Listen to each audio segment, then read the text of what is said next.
Twitter changed my world by helping me make a great first impression with my new boss. I was one of the few people he knew prior to his arrival because we had communicated via Twitter. And now, a year after his arrival, I'm now the social media coordinator for my office.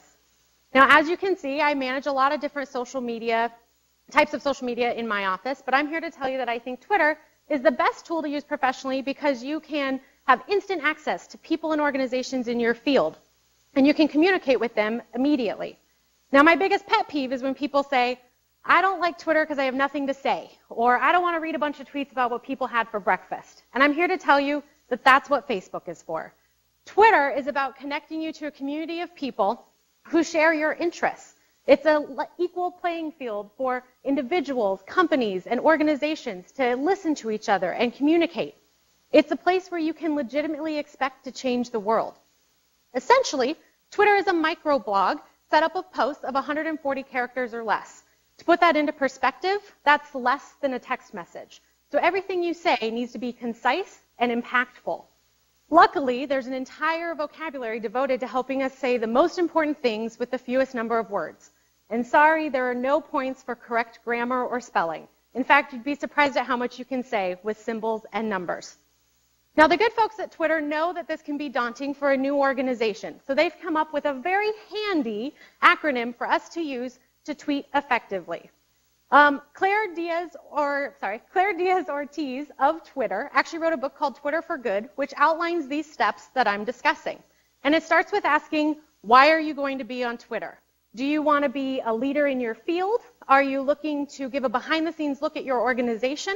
Or do you have an immediate need, like fundraising, that you'd like to address? Once you know why you're on Twitter, you can discover who should be the person tweeting for your organization and how often they should tweet.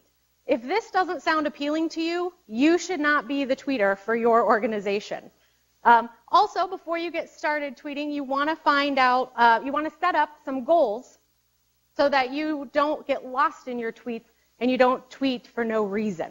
Evaluating your social media strategy is going to help you to find the most important things about your organization and tweet about them regularly. And then it's time to just dive in and start tweeting. And yeah, it's going to be scary or difficult the first couple times, but I promise it gets easier. In fact, you will make mistakes. I actually just last week tweeted my personal phone number on one of my accounts. But I promise if you keep tweeting and you get more comfortable with it, your followers will see the big picture of your organization, and they'll be able to share your message or even take action in their areas to help you meet your goals. So if your followers mention you, reply. The best thing about Twitter is that it's public. So when someone mentions you, they want to see if you're paying attention, and they want to have an interaction with you.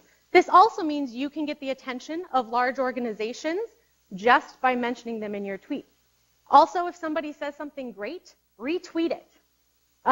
Why paraphrase when you can use a direct quote? This shows your followers that you're responsive, and if you get retweeted, it's going to increase the visibility of your organization. You also want to start conversations about topics and events related to you. If you're on Twitter tonight, you should be using the hashtag #IgniteASU. This is going to help you find other people talking about tonight's presentations so that you can meet those people through Twitter later on or in person. Also, you want to search for other conversations happening. So search your organization's name, keywords related to your organization, and even popular hashtags to see what other people are saying and if you can be a part of those conversations. Also, you want to continue to build more followers and also follow more people. So definitely always be looking for more people to follow. Not only does this make you responsive again, but you're going to find people that can help your organization grow. Follow Friday, or FF, are really easy ways to get recommendations on who you should follow, and yes, they really happen on Fridays. Lastly, you need to take a step back and evaluate your strategy. Have you been tweeting the right things? Are you meeting your goals? What do you need to do differently moving forward? Now, these steps I've discussed are fairly simple, and they're just to get you started and comfortable with using Twitter. It can be for your personal account, your new nonprofit organization, or just to help support causes that already exist. But I hope that you see that it's really easy to change the world using Twitter. And I practice what I preach. I'll be tweeting all night using the hashtag #IgniteASU, and I hope you can see that Twitter can be more than a pastime. It can really be a passion. Thank you.